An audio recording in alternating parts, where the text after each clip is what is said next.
Calling a little bit of an audible here on this Tuesday morning. Pat Kerrane, our finest and most bedheaded soldier, MIA. Hope that everything's going on there. Hope that you guys are coming over from ADP Chasing if you missed it. We are going to do a little bit of a review of our best ball teams, of our incredibly slappy main event team. I mean, people are saying it is perhaps one of the slappiest main event teams of all time.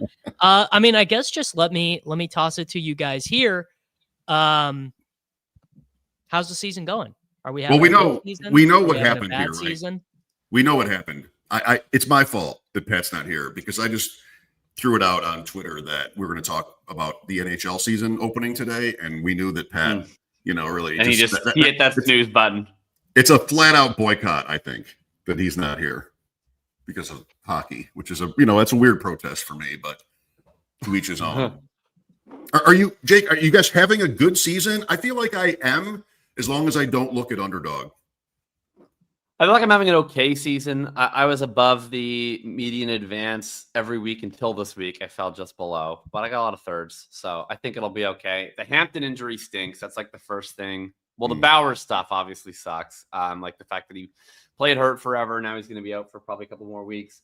The Hampton injury massively stings because I have about a gazillion% of a Marion Hampton. But otherwise, I've run like reasonably pure on injuries.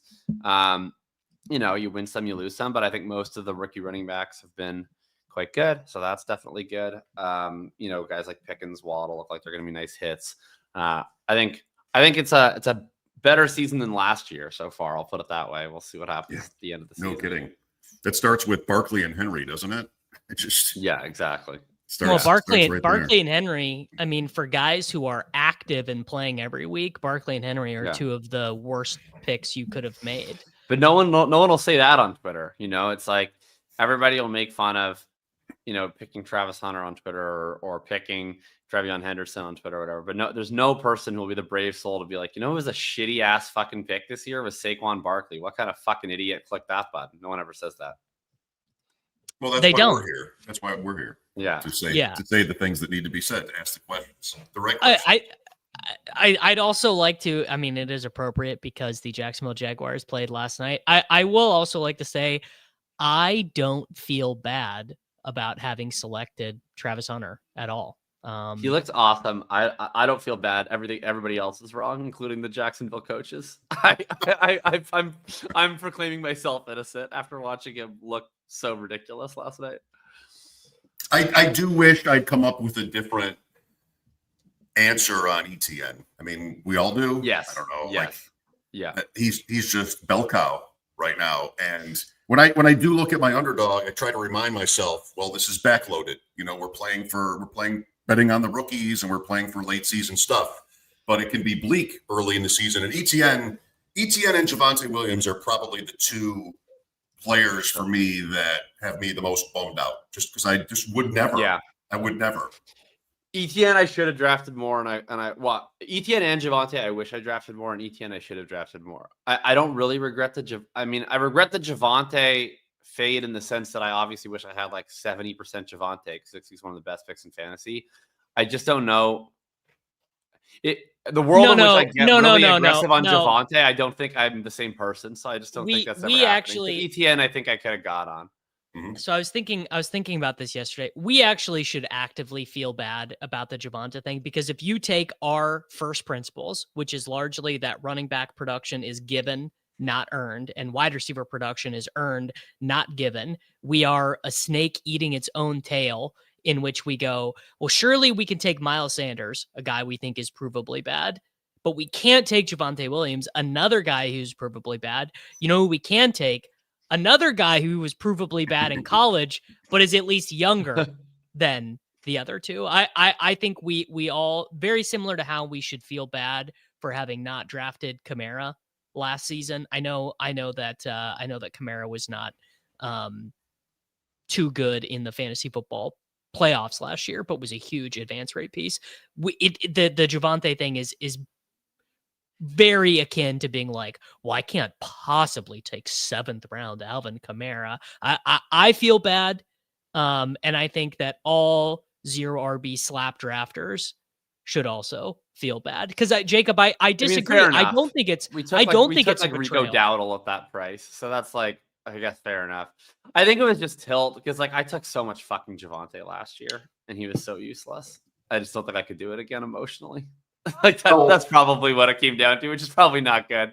But it was just like, it was like 2 years of this guy, like of being like so in, and him just being like the worst pick ever, that I just don't think I could emotionally sign up for another year of Javonte Williams. And now of course he became good again. Was very funny that he got chased out on that 66-yard run, but he's clearly going to be a top 10 running back rest of the season.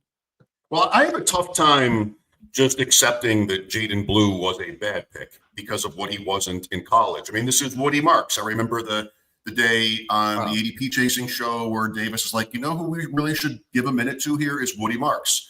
Yeah. You guys didn't like him as a prospect. Maybe nobody did, but what the Texans did to get him, and it's Nick Chubb. It's similar that they didn't really have another answer at that position. So maybe, now I don't know what happened. You guys can tell me what happened with him in week 5. Like I spent the day out at the tailgate and the Bills game, and I don't know like why I was never seeing his name on Sunday in a 44-10 win.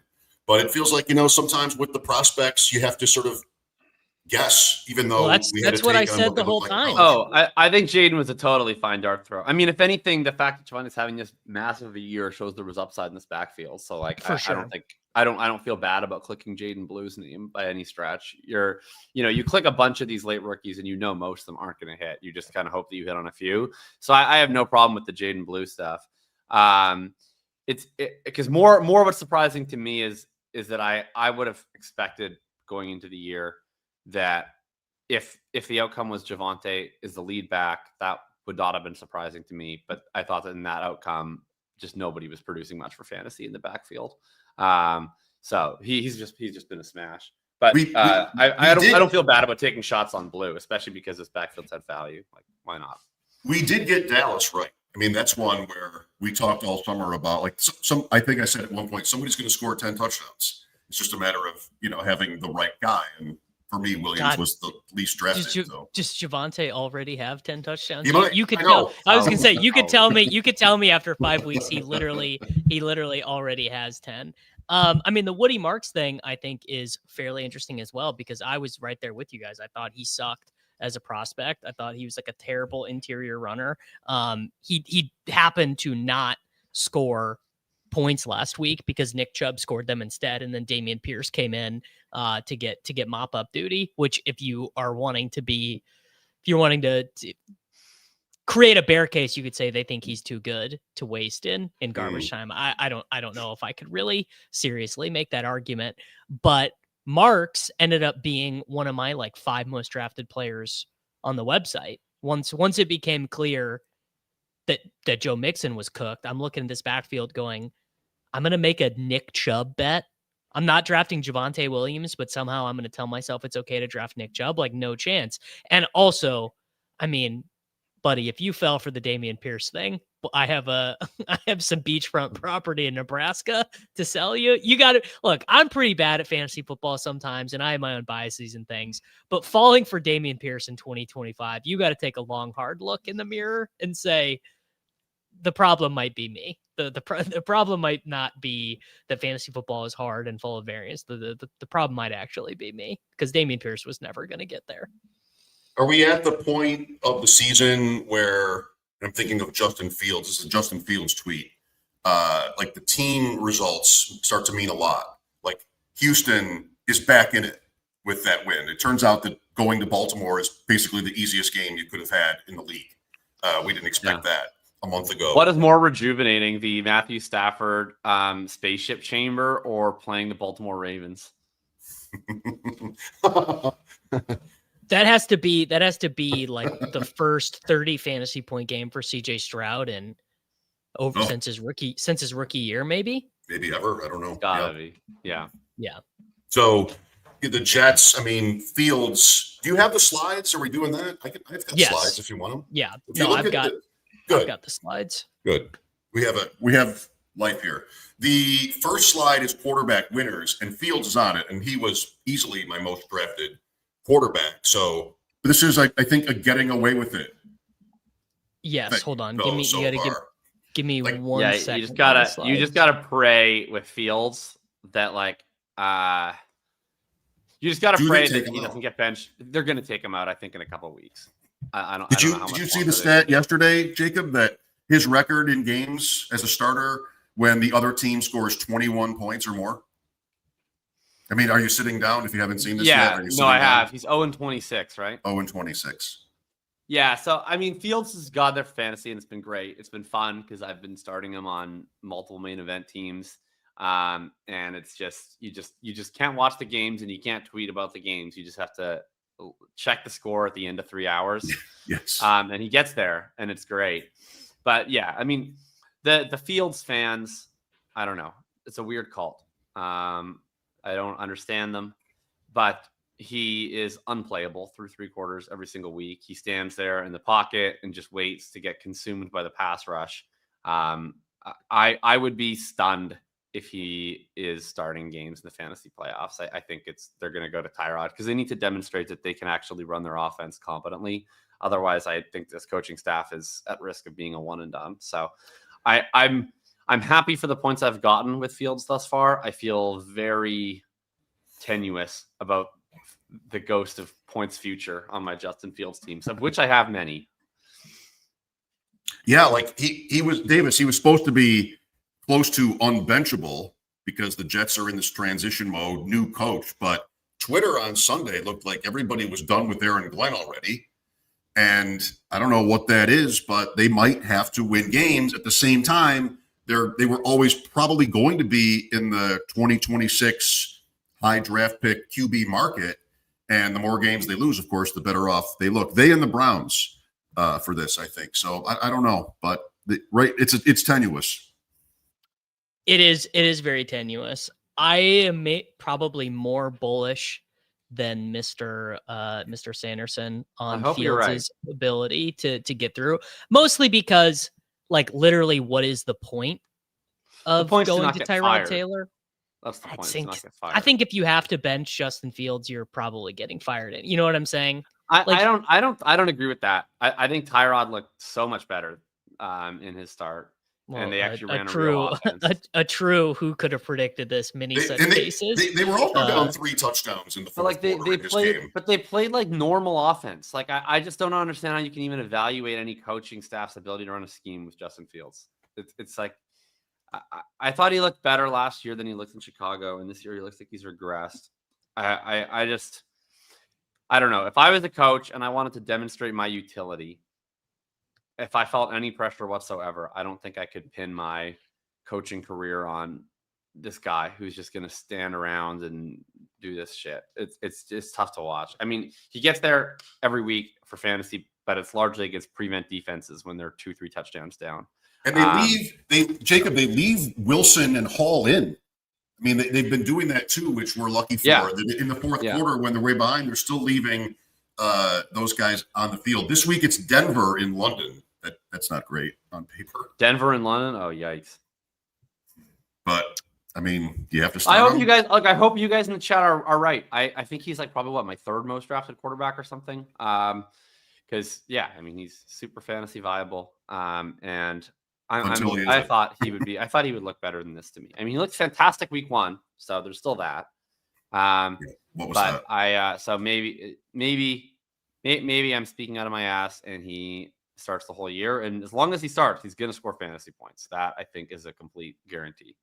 I just wish they didn't all come in the fourth quarter when the game is over. Like, that's the thing. Because he's not anywhere else. That's the only time he can do anything. When you get to halftime, you're nowhere on Fields. Like, that's what if it were more spread out, you know, he's giving you that rushing touchdown early or something like that, then I would feel better, even if they are 0-5. But 22, you know. So here's New England, and everybody 100 people out of 100 would tell you New England is a better team than the Jets based on the season so far. But their schedules are like in reverse order. And the Patriots have had it pretty good. The Jets have had a couple of tougher games, although they both played the Bills and New England won. I was there. I can tell you. It's just like that's kind of a random thing that I don't know. I'm not here to apologize for the Jets, but And they did play a couple of easier teams too. Just like their schedule was tougher earlier than New England's. Hey. And now you're at 0-5, and like it sort of feels like you're desperate. They get more easy ones coming. I mean, they had the Dolphins, they had the Cowboys, they have this crappy Denver matchup, but then the chat's noting they get Panthers and Bengals right after that. So, while you're here, run down New England the rest of the way and tell me how many games. Nothing but the worst teams in the league. It's crazy their schedule. I mean, it's why like everybody was kind of like side eyeing when they had this 8.5 over under because we're just like, are they really that good? I mean, they've already played the Raiders, who stink, the Dolphins, who stink, the Steelers, who are okay, the Panthers, who stink. They steal the win at the Bills. And then here we go. At Saints, at Titans, home to Browns, home to Falcons. That's like nothing there. Okay, then at Bucks, home to Jets, at Bengals, home to Giants, home to Bills, at Ravens, at Jets, home to Dolphins. That's it. And seen New England. How many? They're winning 11 games. They're winning 11 or 12 games this year. Yeah. The Colts and the Patriots really are going to be the top 2 seeds in the AFC. So, Pat's not here, obviously, but my Bills, Davis's Chiefs, and Jacob's Colts. And if ever anything, needed to be said to show the league as how unpredictable it is, it's Jacob's Colts right now that are the force in the AFC. I don't think the Bills really look that good. They won a couple games against Miami and New Orleans at home. They lose here because finally they decided for some weird reason to stop recovering every fumble. And, then what? Then they're in a dogfight with the Patriots. So, I mean, I think Davis, so far, the Bills are the Bills. I mean, a team that will probably win its division and be in the playoffs and win that first game. And then can they win the second one or even the third one for once? Like, that'll be what's new. And I think they look mostly the same. It'll just be a matter of whether they do that in the end. Yeah, they're exactly the same. I, on the other hand, everyone wants me to be so discouraged about the loss to the Jacksonville Jaguars last night. I left that game going, they're so back, dude. They averaged Mahomes had an ADOT above 10. They averaged 7.6 yards per play on offense. We're talking like these are not 2023 numbers. They had a 100th percentile success rate. Those were 2022. Those were like teams are crying uncle at halftime. Had Andy Reid not punted on that 4th and 2 at midfield, and had they gone for it on that 4th and 10, I mean, they probably win that game 40-14 or something like that. They were it was just like, I just think if you root for the Chiefs or if you want the Chiefs to get fantasy points, there's no other way to interpret their most recent 2 games other than being like, wow, they're quite good. It is funny that the Chiefs are 2-3 this year. And like, if you look at their schedule, it never lets up. They are they play the Lions next week. I know. So they're like at very legitimate risk of being 2-4 and potentially missing the playoffs. It's the Commanders right after that. Then Buffalo. But despite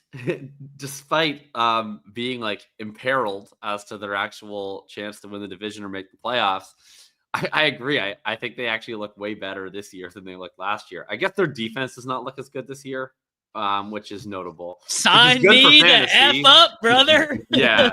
I mean, it's very funny that Davis is like, yeah, like I would rather our defense be shitty so I can get some fantasy points as be like grind for the 7 seed instead of just being 15 come on, dude, 7 seed. You know what? Honestly, it'd be good for all of them involved. Life has been way too easy for all of these men.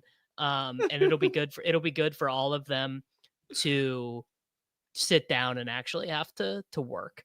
I think this will be good for them.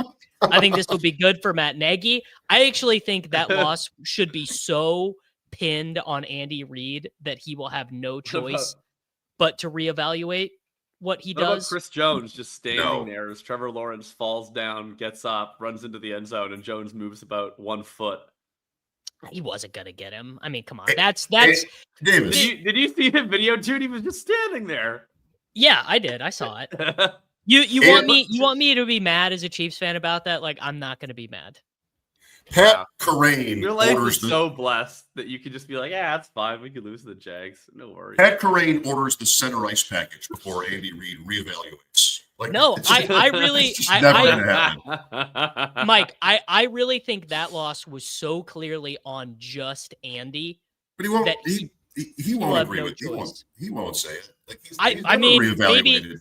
maybe he won't. But do you think that he's having his weekly meeting with Pat and with Nagy? You don't think Pat looks him in the face and says, "Dude, you can't take the ball out of my hands in that spot ever again"?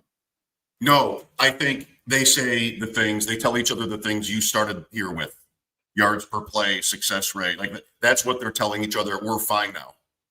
Andy Reid, I mean, 20 years ago, his reputation was for punting on 4th and 2 at the 50. And, he's still doing it.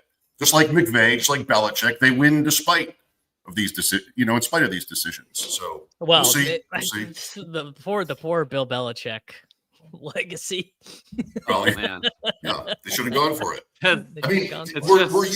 were you really guys, tough, man. Really were tough, you guys Bill. almost shocked that McVay went on the 4th down in the San Francisco game? Like they called a timeout, like he's going to kick it and tie it. I was No, stunned. you can't play for the tie, but it was still so stupid that they ran freaking duo. I was in this pizza restaurant. I'm sweating. I live bet the Rams when Shanahan kicked that ridiculous field goal to go up 20-7 at the 1 yard line. And yeah, it was just like, I had confidence they were going to go for it. I was concerned about what exactly that they did, which was that they were going to run. And I was like yelling in AJ's Brooklyn pizza joint, like, please just don't run the ball. Like, please pass, please pass, please pass, please. And I was like, oh, and then they fucking, yeah, it was brutal. Well, here's just brutal. Here's Stafford on this graphic, but man, what a real life game changer it is when your quarterback can't even run a sneak. Like, just we need to reevaluate how our game works. That Matthew Stafford has 2.5 fewer points per game than Justin Fields. Like, we need to make some changes. No, see, this is you. That's the last refuge of the scoundrel, man. That's like the worst fantasy player gets mad about that. You just have to accept that is the way. Hey, it look, is. I have a lot more Justin Fields than Matthew Stafford, so I'm not complaining. It's just we need to get in the lab. I actually want to talk about Darnold, who is number 1 in the NFL in EPA per play, number 1 in the NFL in YPA. There obviously was this. We all just believed the same thing, which was that he was going to look like he did in the Lions playoff game, basically every game, kind of forgetting 2 things, which is 1, Darnold actually had stretches for the Panthers where he looked okay. And Clint Kubiak had Derek Carr, cooking the best offense in the NFL before every Saints offensive lineman and Chris Olave got injured. And Rashid Shaheed, actually, which I'm sure we'll get to at the wide receiver graphic in terms of advance rates for wide receivers. Not at this rate, but okay. Well, fair enough. I think Darnold is a classic example of fantasy football nerds thinking they know more than they know, right? Yeah. Where the Seahawks make the decision to let go of Geno. The Vikings let the decision to go of Darnold, and we read the wrong thing into that, which was, oh, they didn't want him. It was more like, well, we made our bed and we have to lie in it. It's pretty good. Yeah. He's been good. He still hasn't been that great for fantasy because they're so run heavy. He just had a really good fantasy game, but that was, I think, his first big time fantasy performance. Because he's still a low end QB2 right now, but he looks fantastic for real life football. Maybe, do you think there's something to, if you're bad and then you get the chance to participate in the scam and then it builds up your confidence, so then you just become good? Is that the process? I think you are exactly right. This is a secret in quarterbacking. This is a secret in life, which is that the old adage, sometimes you just need to see one go in through the net. It's very, very, very, very, very true in all walks of life, including quarterbacking. Because that seems to be what happened to Baker too, right? It's not. Well, no. Baker was forced to play with a torn labrum. Baker was always good. Well, that's not actually true. There was times in which Baker was. Hey, just settle. Well, we have a. How do you think Carolina Panthers fans felt watching that Bucs Seahawks game? Not good. All right, let's talk about Geno Smith.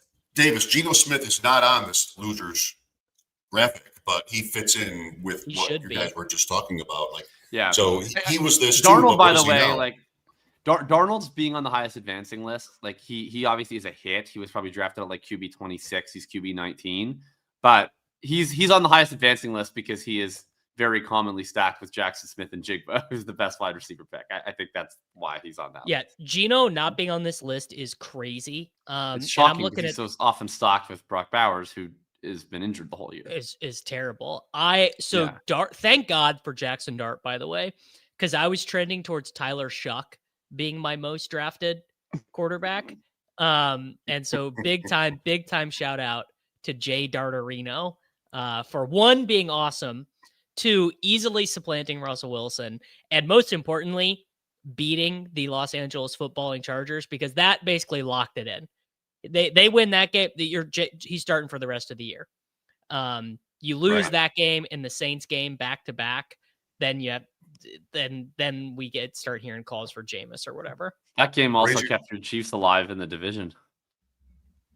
Well, I think look, no disrespect to Los Angeles Chargers, and by no disrespect, I mean the greatest amount of disrespect intended. The most amount of disrespect.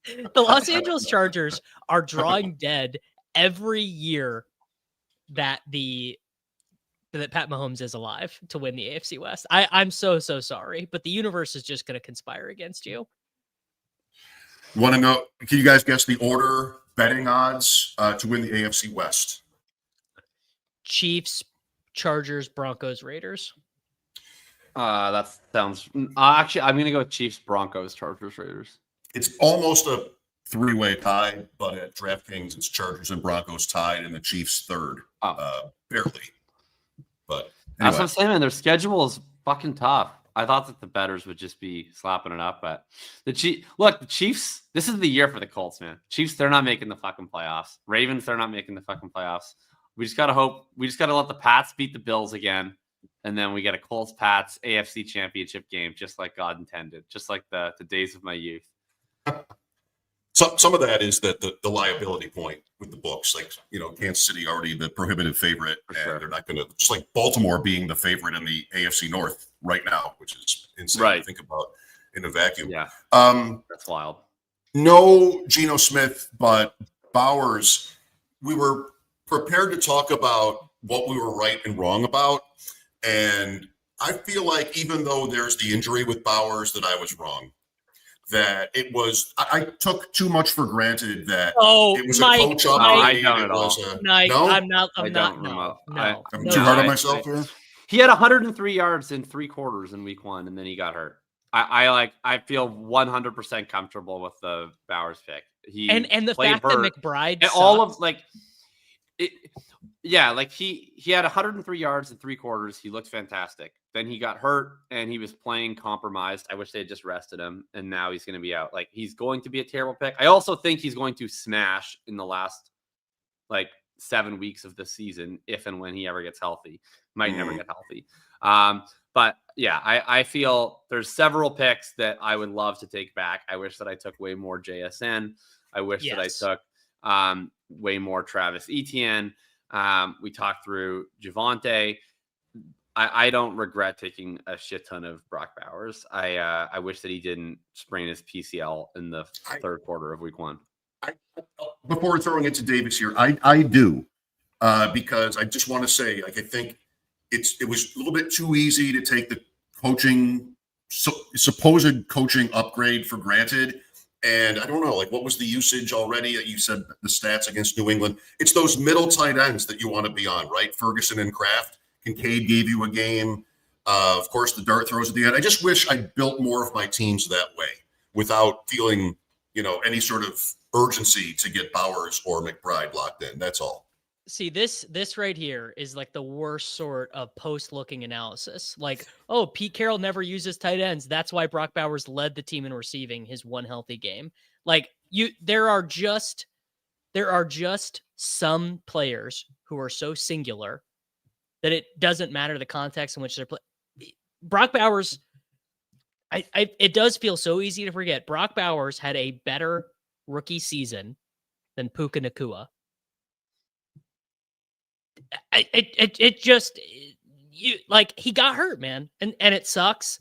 It sucks that he got hurt. And maybe it sucks more from our perspective that he played through. Well, it hurts. It sucks way more that he played through, because if he just is out, everybody be like, "Wow, he got hurt," But like, because he played hurt, then everybody's like, "Oh, he sucked." Because he played hurt, everyone's like, "Dude, you guys drafted Dalton Kincaid in round 2, you idiots!" Like, it's like, come on. Yeah, it would be less depressing if he just like. And to Dabke's point, we also like kept starting Bowers, so we had to keep eating these like 8-point games. Yeah. And if anything, you should also be thinking like so many picks have been so bad that the existence of someone with Brock Bowers is upside. Like, would you rather have Ladd McConkey right now, healthy Ladd McConkey, or injured Brock Bowers? I might rather see a team. Well, I'd definitely rather have Brock Bowers. I was going to say, like, I'd rather have an injured Brock Bowers than a healthy Ladd McConkey right now.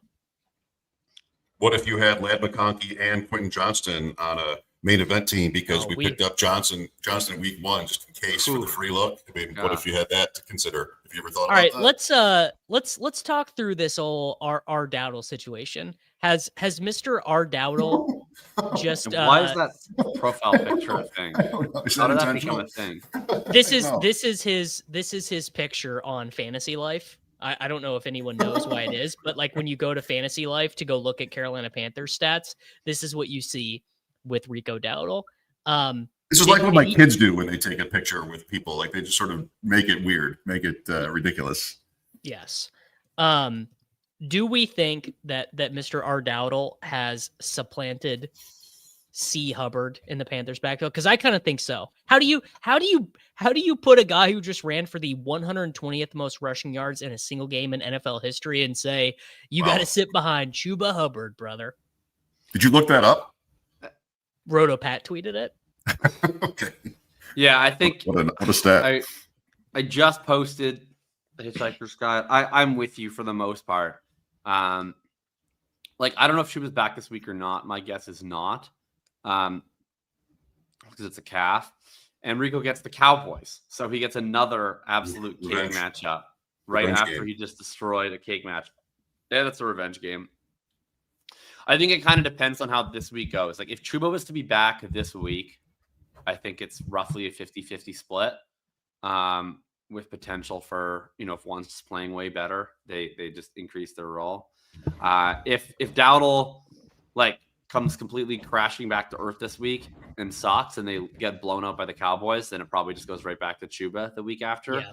If Dowdle has another huge week against the Cowboys, which like he looked really good and the Cowboys stink, so seems pretty plausible, then, maybe he just actually becomes the starter, right? They don't have any real guaranteed money on Chuba after this year, so it wouldn't be that crazy.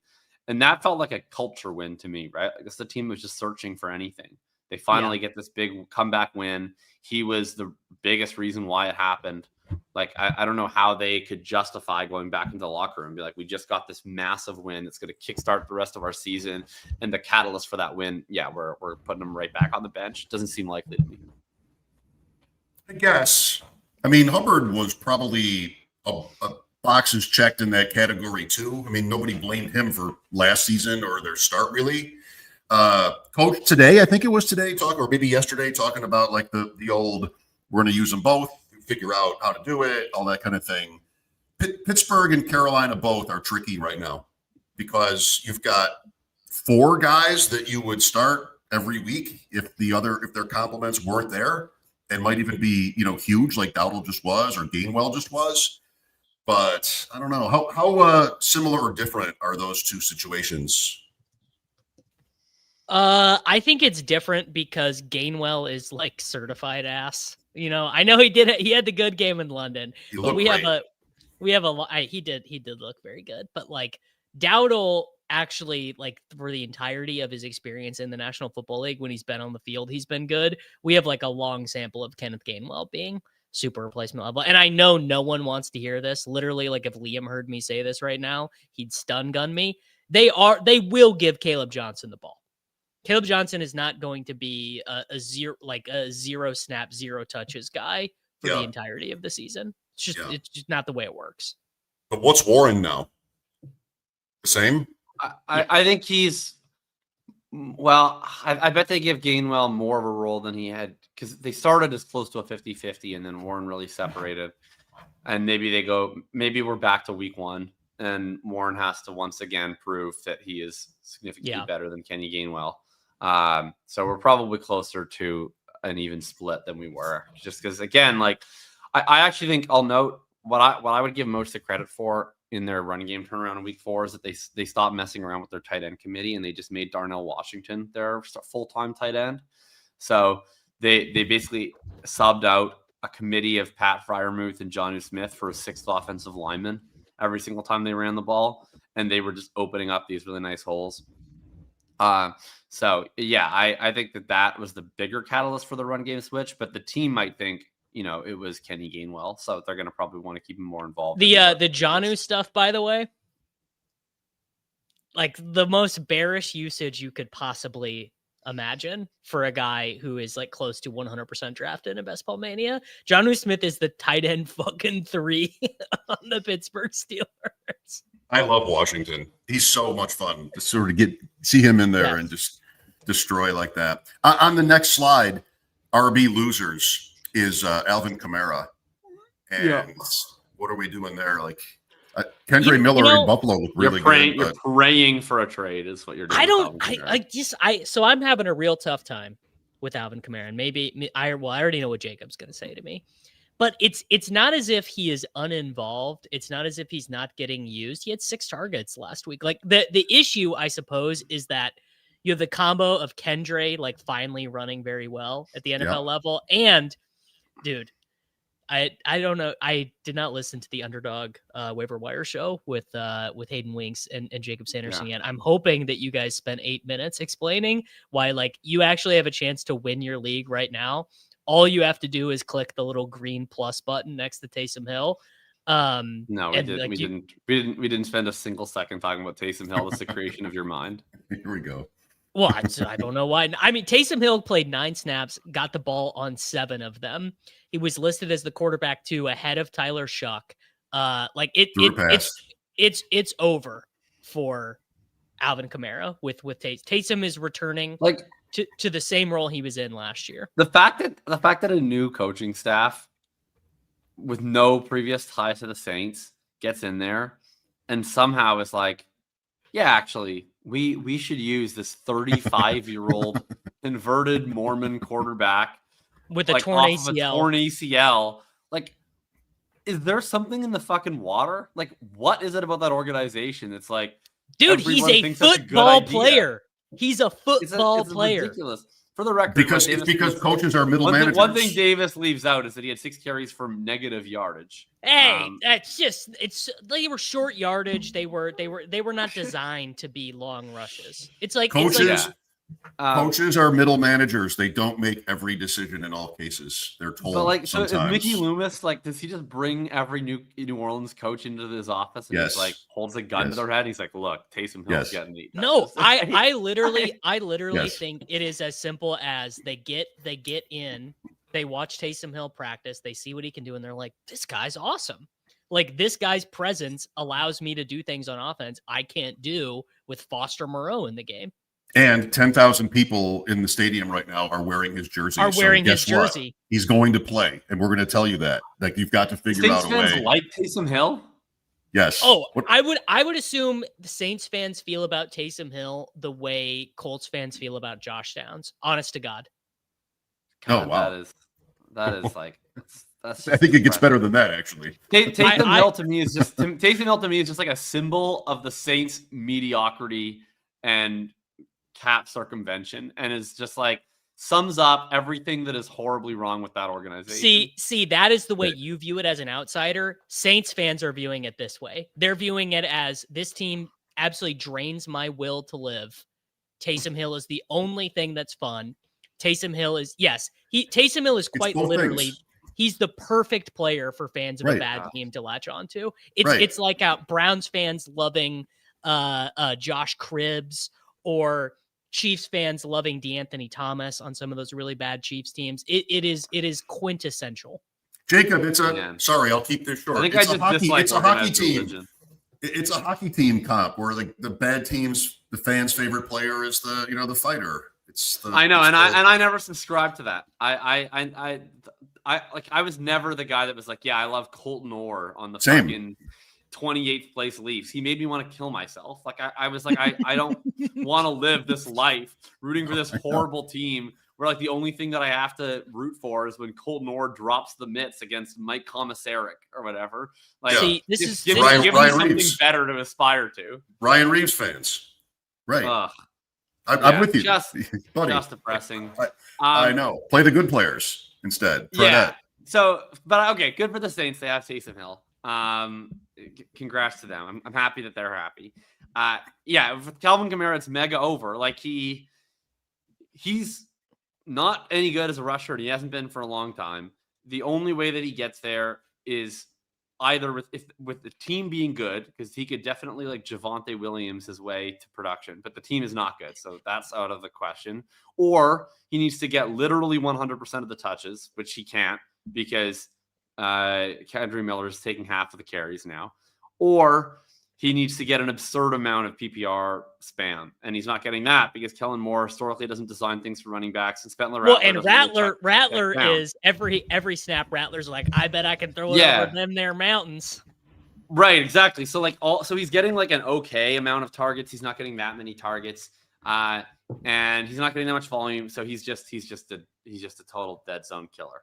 All right, let's call Yahtzee on Taysom Hill. Davis, you got your 8 minutes on Taysom Hill. That's enough. All right, Chase Brown, by the way, if any of you guys are playing seasonal managed leagues, like if you can would you trade Chase Brown for like Theo Johnson right now? I mean, my God, Chase Brown potentially is the most useless non-injured player in fantasy football. Like it's insane, how bad the situation is. The thing there for me, like we mentioned the Ravens being still the favorite, which is just more of a betting point, but not even still like who is Pittsburgh going to just sort of take that division? Maybe if it weren't the Bengals, wouldn't there be another quarterback in there by now already that would have started last week? If it weren't the Bengals, but it's the Bengals. So like they're not going to spend, they're not going to do it. They're going to waste Chase Higgins, Hendrickson. Hendrickson's even still there.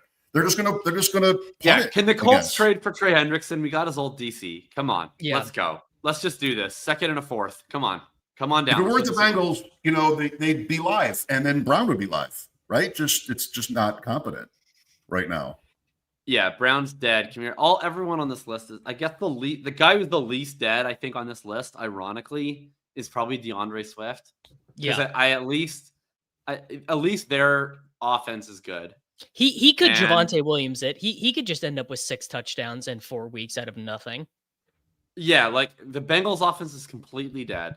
The Titans offense is completely dead, and Spears just came back. And Pollard, like the one thing he had going for him was 92% of the touches. So any touches he loses to Spears, it's just even more Jover. Yep. Kamara we covered. Swift at least, like he stinks. He stinks a lot. But the Bears offense is good. We've seen several running backs who either certifiably stink or we thought stink get there this year in a few weeks or even all season. So, I think it is possible that DeAndre Swift starts to run hot on touchdowns or something like that. I wouldn't click him at pick 69 if we were doing a redraft, but it would be the least surprising to me if he wound up being worth that cost versus these other 3 who I think are completely toast. Bears offense in general is a buy, isn't it? I mean, that's going the right way. All right, let's have the conversation about the rookie running backs. I'm here to say I feel vindicated at a 100% clip about drafting rookie running backs. I think Ginty looks awesome. Sadly, Marion Hampton has passed away to the shadow realm. Trevion Henderson. I'm actually operating under the current theory. Curious Jacob's take on this. He actually might just be bad. Like the Patriots might have just gotten him in the building and said, "Oh, this guy actually sucks. Like he actually does not do the things we want him to do." And can I interject here with something probably useless? Being at the game on Sunday night, I'm with son, and we're in the third row behind the Patriots bench, and and he knows Henderson from watching Ohio State, and like, watch this guy, just get him into space and look out, because the Bills were giving up 6 yards per carry. They were getting thrown on a little bit in this game. The skeleton key, I thought, was Henderson, and it never happened. Gibson goes out with the injury, and there were chances, and it just never happened. So 1 game sample. Yeah. Yeah, it's I mean, he's played bad. There's no doubt about that, right? I mean, I feel like we've kind of gone into two. I wrote about this in the Hitchhiker's Guide. Like, we've kind of gone into 2 camps. You know, there's the camp of yeah, he sucks, like he's a total bust, he's dead, he's terrible, you can't pass protect, all that stuff. And then there's the camp of like, he's awesome, and like they need to give him touches, and like, why are they so stupid for not giving him touches? And I don't think either of those are quite right. He's played legitimately bad. He's like dead last, I think, in RYOE or close to it. Yeah. He's not really created anything explosive outside of just free space to operate on a couple of catches. So there's no doubt he's not played well. And if he had played better to this point, he probably would have more touches. So that is all totally fair. What I don't agree with, though, is that he just is bad. Like, we see rookies play poorly through their first 5 games often and then become bad. I'm not saying he is bad. I'm just saying that is one of the explanations. I mean, it is the explanation. Like, he has to this point been bad, and that's why he has not played more. I just think that he will eventually play well. All that being said, I think this is going to be cope, but I earnestly believe it anyway. I keep thinking of the Jonathan Taylor rookie season experience, and that was a unique one for me because I was not only tilting it for fantasy, but I was also a Colts fan. And like, I get why the Patriots coaching staff is doing what they're doing, because that was a Colts season, by the way, that we actually had stakes. That's the last time we made the playoffs. He minds. And it was like, yeah, there were games where Taylor was doing ridiculous bullshit, and I was like, fuck it, man, just give the ball to Jordan Wilkins. Like, at least he's going to run upfield. Like, I understand where the Patriots are coming from, but like, Gibson's out now. He wasn't any good prior. Ramondre Stevenson is actually been effective, but he fumbles the ball constantly. 10 fumbles in his last 20 games. So it's not like you're getting reliability from him. So to me, it's like, is Henderson playing well? No, but you have to just give him a chance. And I think he is a guy that is not failing in the way that most rookie running backs fail, which is like they do too much. You know, they're bouncing everything. I think Henderson's playing right. high. I think he is just like running straight ahead into the design play without taking a look of what's around him. I don't think he's being patient enough. He strikes me as a guy who's running without any confidence. And I think part of that is because he keeps getting punished for any mistake he makes while he watches his teammate fumble with impunity. So what I would like to see is that they just actually give him sustained run and be like, look, you know, we have this injury to Gibson. We have this guy who can't stop fumbling. We're giving you a chance. Like, here, you're going to have actual run this game. We're giving you 15 carries and 5 targets. Let's see what you can do. And maybe he will just stink. I think as soon as he gets a little bit of a leash, you'll immediately see him rise to the occasion, which is similar to what JT did, but I don't know if he's going to get that anytime soon. I agree with a lot of your observations here, Jacob. This is one for me where I think, again, the team context is important because, like, they're winning or they're at least in it. And Stevenson's going to get all the goal line, even with the fumbles. They go right. They fumbled twice at the 1 yard line against Pittsburgh. They still went to it. They won by 30 the next week, and then they win in Buffalo with Stevenson scoring twice. So if they're 1-4, give me all the Henderson. But 3-2 with that schedule, I'm a little scared. We have him in the main event. That was our pick at 302, for lack of a better idea, I guess. That's my fault. I don't know. I think if they were losing, I'd like him more. I mean, at least with Gibson out, it's down to 2, right? I mean, it sucks that we have to care about an Antonio Gibson injury, but it is unfortunately relevant. So that's something. Yeah, I remain optimistic. I think you look at Hampton too. Someone brought this up in the chat. It's a good example. With Marion Hampton, you know, he looked terrible for the first 2 weeks of the season, and it looked like he was concerned. And then it's like, oh, you know, as soon as Harris went out, it was like magically he started playing better. And I just think that the confidence matters. Like, at that point, he knows like he's not looking over his shoulder anymore. There's no risk that he's going to be losing touches if he screws up on a given run, and he starts playing looser. He starts playing better. I think we would see the same thing with Henderson. I mean, it's 5 games into someone's season. We're seeing like the fact they still ride with Money tells you all you need to know. I mean, the fact that the Colts rode with Nyheim Hines, does that tell us all we need to know? Like, Jonathan Taylor's the best running back in the NFL. He played like dog shit for the first 12 games of his career. So I'm riding with the Priors on this. Sounds like buy him in Dynasty. Buy him in Dynasty, it sounds like.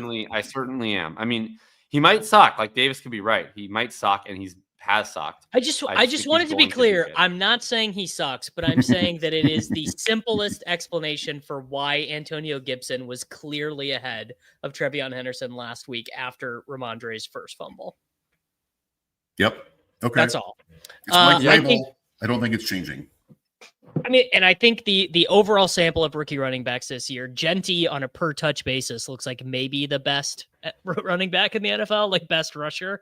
He just happens to be in like a kind of difficult situation. He still is going to easily finish as I think positive advance rate guy, partly because other guys around him have gone on the IR. Hampton, bad beat. Henderson, we'll see. Harvey. I mean, look, man, you play with the Denver, like you play with the Sean Payton stuff and a Tyler Beatty, you come at it. You get what you get.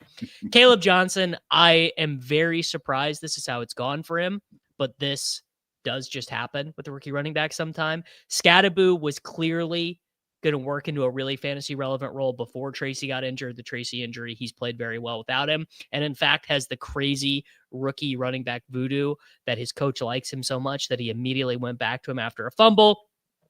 Tootin, probably a little bit overpriced, but is like clearly at least he's Blake Corum, right? He is he's Tyler Algier, really high contingent value, will get a touchdown every once in a while in a good offense. Judkins, I mean, we all know the legal hoopla surrounding why he fell. He's going to end up being the highest advance rate rookie running back, other than a guy who is not on here. I'm assuming he's conspicuously on the next slide. absent. Hat tip to Zach Lenars for putting Larison up there for your amusement instead of somebody with initials. Shout out to my boy and our boy. I'm honestly, I'm assuming he's actually. So Zach just didn't put him on here. Right. I'll actually pull it up on BBMDB right now. But Bill himself is probably the greatest explanation for why you need to pay attention to what's happening with rookie running backs and why rookie running backs continue to have the greatest positive ability to impact both your redraft and your seasonal fantasy football teams. A 21.4% advance rate for Corey Krosky-Merritt. Obviously, if you were able to split, and he was not even 100% drafted, right? Only on 32,000 total teams, which is like, I mean, that is a really low percentage of the total teams. Davis, yeah. When you're done talking, throw the main event, our roster up, because we're going to lose Jacob in a few minutes too. We should talk about this because we have Henderson and Krosky-Merritt. This team is 3-2, a wildly controversial draft. So just imagine we took Bill in the 3rd and Henderson in the 9th, and this team looks great. Then it's great. And we picked Johnston in the 2nd and McConkey on waivers. Exactly. Exactly. Yeah. Yeah, they were making fun of this team in my Discord the other day because we took Trevion Henderson in the 3rd, and I was like, you guys don't even know how fucking good this team is because you're only looking at the draft board. You don't know we picked up QJ. You don't know that we have like the fantasy running back. You don't know we took better points than Derrick Henry at pick 96. Like, you don't know that we got Luther Burden. You guys, like, we don't even have to. I do know that we took Javonte Williams. I can't forget that. Or Jameson. I really wish we took Javonte Williams. That would be great. Yes. Yeah. Javonte over Jameson. I mean, that's a trade. You would. You see the tweet that I tagged you in, by the way, where it showed the career stats through 38 games of Rashid Shaheed versus Jameson Williams, and Rashid Shaheed's are just demonstrably better. And I couldn't decide whether that was a bullish or bearish tweet for the Davis Mattek industrial complex. Well, I mean, you know this, Jacob. You've been playing fantasy football for a long time. 80% of players don't matter, and it's the 10% of players that really do matter that are very important. And Shaheed in that 10%. Shaheed is absolutely pacing on being one of the guys who's going to matter this year. That's funny. Rashid Shaheed has more touchdowns than CeeDee Lamb right now. What do we think? What do we think Shaheed's? What do we think Rashid Shaheed's advance rate is? 16.66%. Not 17%. I mean, close enough. Anyway, this team is 3-2. We can move on. They're 3-2. We've got all play week in the FFPC, so top 6, bottom. Oh, is it all play week? All play week, and we don't have the points that we need, so we've been a little bit lucky. But we lost Daniels, and the running back uncertainty hasn't helped us. But JCM Monday night against Chicago, with Daniels. Well, you said we're 3-2. 3-2. All right. Okay. This is like the only team in our portfolio that's been lucky with the points against. Like, we kept pulling up teams yesterday on the Shipcast, and I kept thinking we were first in the league in points because I was looking at the points against, and then I was like, how many teams are we leading the league in points against? But this one is the opposite. We've ground out some low scoring wins for playing good D. Playing good D. That's it. We are playing good defense. So I'm actually very curious your guys' thoughts on Igbuka, because how like a good pick. Is he going to be the ultimate, like, can he keep getting away with it, and then like he doesn't score a touchdown for a month and then we're like, oh shit. I mean, what's the classic Blair Andrews thing? It's like if when you have rookies that start like way overperforming on efficiency, they get even more often than not, it's the volume that catches up to the efficiency rather than the efficiency falling back to the volume. So, is he going to continue to have 6.4 fantasy points over expected all year? Obviously not. But like, I would bet that that's not because he comes back and starts scoring his actual fantasy point expectation for the rest of the year. I would bet that those numbers converge. I think he's played so well that his volume will increase, and then his like ridiculous sun running will probably decrease to an extent. But like, I would say, like, right now we have the chart up. If you're listening to this on audio, his fantasy points per game is 18. His expected fantasy points is 11.6. I bet rest of the season it looks something more like his expected fantasy points is 14.5 and his real fantasy points is 16, something like that. Yep. Yeah, that is. Fine. I completely agree. You know who? If I had to sell one of Igbuka, Pickens, QJ, Nakua, or Garrett Wilson at current market cost, it would not be Quentin Johnston. Actually, I would be more hip to selling Garrett Wilson. Just that's because ridiculous. That's ridiculous. Garrett Wilson's just crushing. He has like a 40% target share. We're getting Tyrod in there soon. Just because of the Service Academy bullshit. You fucking guys, like, we're all out on Garrett Wilson all year. You hold no, do not, bullshit. no, I'm not. You weren't there with Gretchen Leone. You were on the right side of history with Garrett. All right, let me actually fact check myself in Best Ball Mania, but I have. So I had to withstand the Garrett hate all summer, and now he's crushing. And now I'm being told I got to trade him. I'm like a little bit below market on Garrett Wilson in Best Ball Mania, but exactly. That's what I thought. I was too busy taking Kerrane Williams, one of the best picks on the board, brother. Has he been one of the best picks on the board? He had like one really good week this week. I bet Kerrane Williams' advance rate is like 25%. I bet I'd be willing to bet Garrett Wilson has a significantly higher advance rate than Kerrane Williams. 21% to 29%. Yeah, okay. I'm comfortable with my 18% Garrett Wilson. Yeah, I mean, I wish it was 18% JSN. I don't really wish it was Kerrane Williams. I guess what I meant to say was obviously all these dudes are like giga smashes. If Garrett Wilson steps funny once, he's going on IR. If Ibuka's team's going to try to win a Super Bowl. The one that I would probably, if I had to sell one of these guys, it would probably be Pickens, just because Lamb is coming back eventually.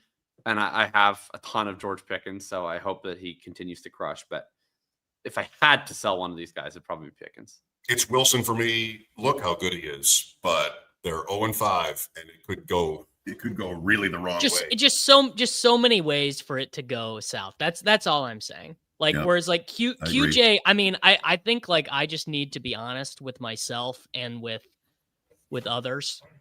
that like the Quentin Johnson breakout is like real, and he just like is a better. QJ He's breakout also is like real. he's a better prototype of receiver than Keenan Allen or Lad McConkey. Like the things that QJ was supposed to do well are more valuable to an NFL team than what Lad and Keenan do well. I am a part of a main event team that's in the top 90 with Fields and Wilson, and I feel like we've been so lucky with those two. But who knows? They need to win a couple games. I'm worried about the field stuff. I'm 0% worried about Garrett Wilson. Okay, I good. think if anything, if Justin Fields gets benched, like it's fucking stonks to the moon for Garrett Wilson. It's still Tyrod Taylor. I mean, That's it's still fine. Tyrod Taylor who does not want to throw the ball. He does not want to throw the ball down the field. What did Garrett Wilson have with Tyrod? 795 and 1. He's getting that with Fields, and it's all happening in the fourth quarter. With Taylor. with Taylor, no, with Taylor it wasn't all in the fourth quarter. Well, they were in that game, but yeah, no, they were down 28-6 or something to Tampa, and they took the lead. It wasn't that bad, but still, like they were way behind. Took the lead and then lost it in the end. Losers. How do we feel about McConkey, guys? Well, it's bad, but it's going to get better. Is what I'm saying. Right. It's not going to get as good as we wanted it to, but it's going to be way better than it's been so far. Is my view on Lad McConkey. He also looked good last week. He had the touchdown return. He looks good every week. It was never. This was never a Lad McConkey specific issue. He's a good player.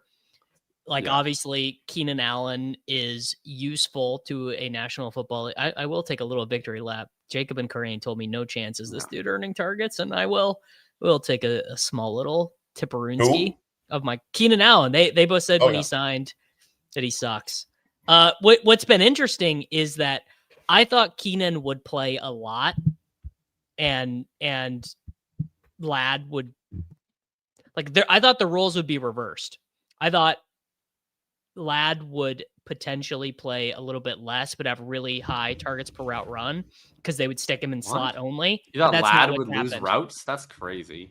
I thought Lad would become Josh Downs or Jaden Reed. Oh, I think that's wild. He's an outside wide receiver, but or can play outside wide receiver. But yeah, QJ being like legitimately awesome is what's killing Lad McConkey. Before we lose you, Jacob, I wanted to say this while you were with us, and I'm sorry that Pat was in. But the darkest moment of the year in ADP chasing is when you went in on the blind seals and it became the stuff of legend. I mentioned a few times Harold Fannin Jr., my grandfather's name, Luther Fannin. Like I got Luther Burton, I've got Harold Fannin. We're just making it a tribute. My grandfather died on Sunday at the age of 94. And if you're into this kind of thing, a few minutes after the Fannin touchdown. Wow. Universal seal approval across the board. Harold Fannin. Wow. That is something, man. How about it? Honoring Dylan Gabriel, honoring the late Luther Fannin for one Mr. Shope. Dylan Gabriel, who we learned on Sunday is named for Corey Dillon, by the way. Yeah. Named after Corey Dillon. Oh, I did not. Luther Fannin. Yeah. I got a little bit of last thing, and then we can get Jacob out of here. I got a little bit of cope on Tet. It's like if we could get this dude to 6 touchdowns, he's going to be fine. I mean, it's funny that he's on the losers list because his like usage has been so encouraging, and I've moved him way up my dynasty rankings because he looks so good. So I didn't even envision that, but that's just, I guess, half PPR scoring if you're on an offense that never scores touchdowns. It's hard to be a winner. Especially 3-4 turn. He was going like right next to like James Cook, who looks like a monster pick. So I get it, but yeah, I would feel confident his advance rate turns around. Of this list, like who if you were ranking likelihood of being a 16% advance rate by the end of the season on this list, how would you order it? Brian Thomas would be last. I think. Yeah, no, T Higgins would be last. T Higgins. Oh, T Higgins, right? I forgot. That's T Higgins. Yeah. I'd say last. Tet, Lad, Nico, BTJ, T Higgins. I would go. Well, I'll go Nico 1, and the reason for that is actually pretty simple. It's just because Malik Neighbors was in that range, and he's going to go to 0 over the course of the season. A lot of Nico's going to be paired with Neighbors, though.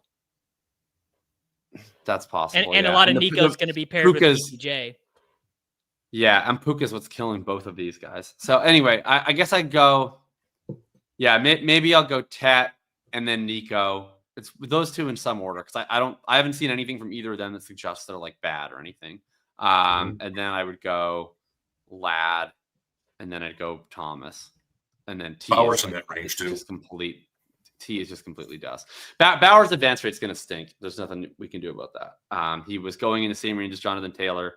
He was playing hurt for 3 weeks. He's now missed a week. He's going to miss probably 3 more weeks. All you can hope for with Bowers is that you advance a couple of his teams anyways, and that he's healthy by the fantasy playoffs. But his over a year with you guys, you'd think I know the T Higgins bit by now, but I'm still learning. We're growing. Jacob, enjoy opening night in the NHL. What have you got to promote? Yeah, I mean, you can find me on Thinking About Thinking, of course. I did the redraft trade value tier column last week in The Athletic. Hitchhiker's Guide went live like literally just before we did, so you can check that out.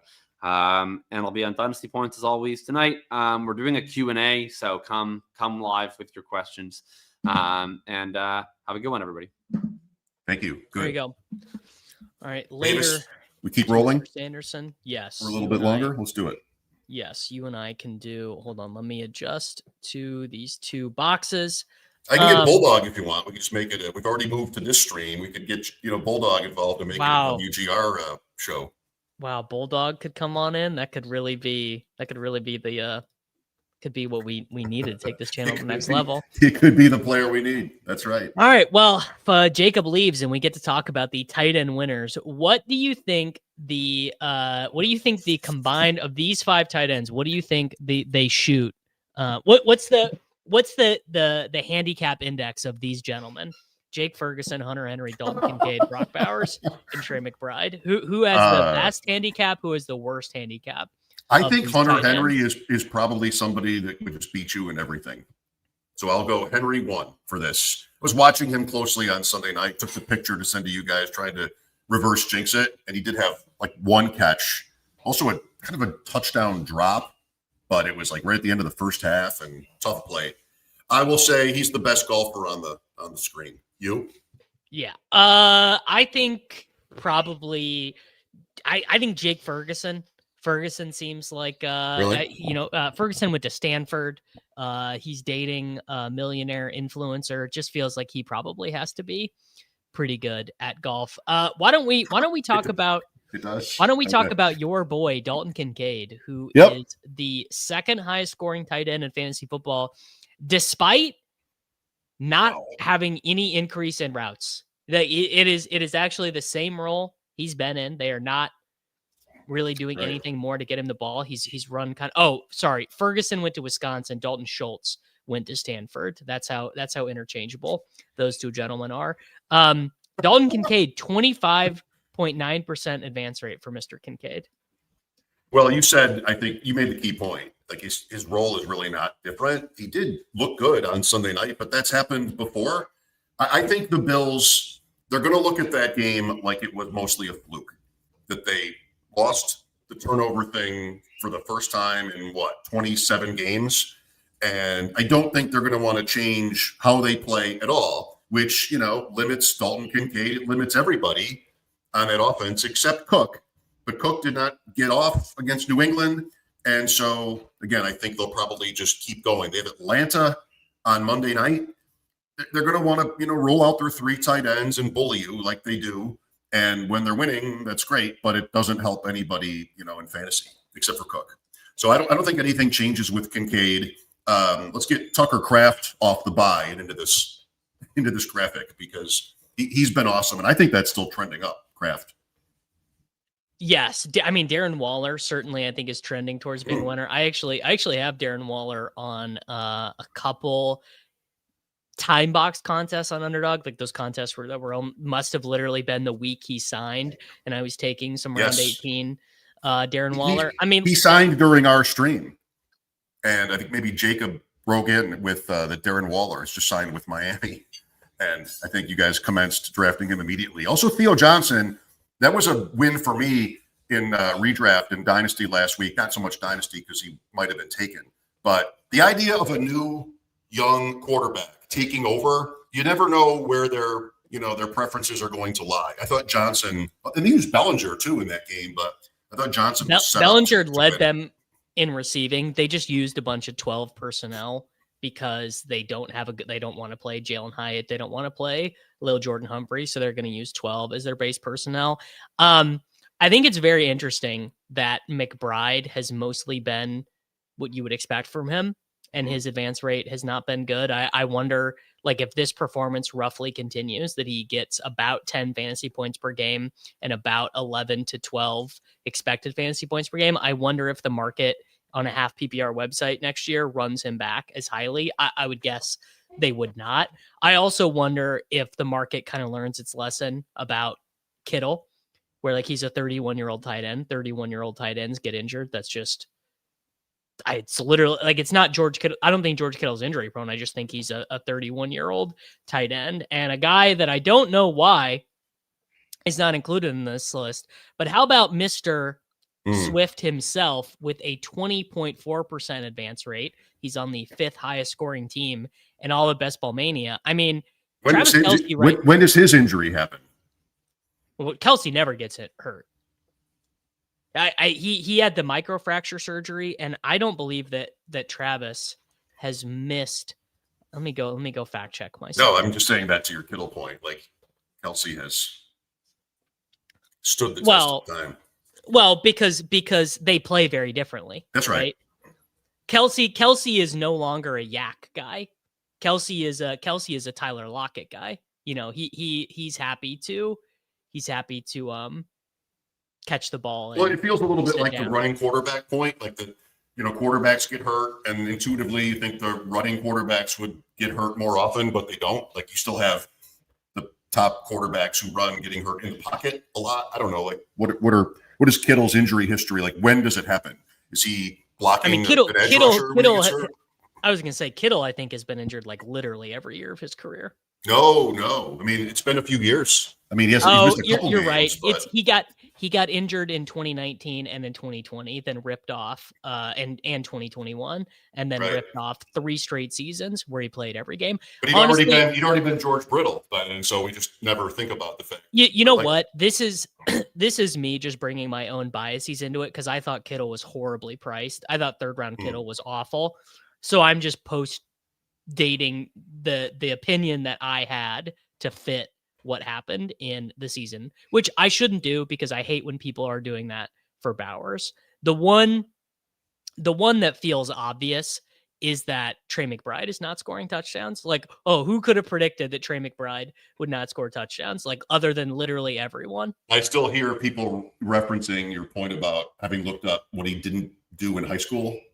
I still hear that, and I think of you whenever I do. Look, Arizona. What is it? You'd think playing in the NFL would be mostly an exciting, even joyous experience. But I may have said it to you before. Why is it that everybody who plays for the Cardinals always looks miserable? Does that just stem from Murray? Nobody's happy. The night game against Seattle, Harrison gets his touchdown. Murray's nowhere to be found, and there's just nobody seems to enjoy it. The DeMercado play leads to the coach screaming at him on the sideline. Like, what a miserable. Somehow there's one team in the league, maybe there's more than one, that I think playing for them is just terrible. And how that relates to Trey McBride's success, I don't know. I think he's still really good, but the vibes are awful there, it seems to me. Yes, the vibes are really bad. Could be that Jonathan Gannon is just not a leader of men. It could be that Kyler Murray is just too chill to be an NFL quarterback. Kyler Murray has a big YouTube channel, and he kind of just likes to hang out. He's just kind of a normal guy, likes to, eat good food and play video games, and just, he just is like. Is it Cutler? No, because Cutler, I think, kind of rubbed people the wrong way. Like, you don't really get Kyler Murray's teammates talking bad about him. You don't get like Cutler would, like, guys would leave the organization and be like, I can't believe how much this guy didn't care. I can't wait. I can't wait for Marvin Harrison to talk once he leaves the organization, and we'll hear exactly what that experience has been like for him. But he's off the mat though. These last 2 weeks, he's off the mat. Harrison. Well, he almost scored a touchdown last week on a nice little deep throw. Yeah. All right. The last call check-in. This is kind of I was not preparing for us to get here this week. So I'm down to 0 quarterbacks. You have Daniel Jones and Rattler. Pat has Dart. Jacob has Rodgers and Gabriel. So I'm gonna get smoked. You're in the hole there. Yeah, I'm in the hole there.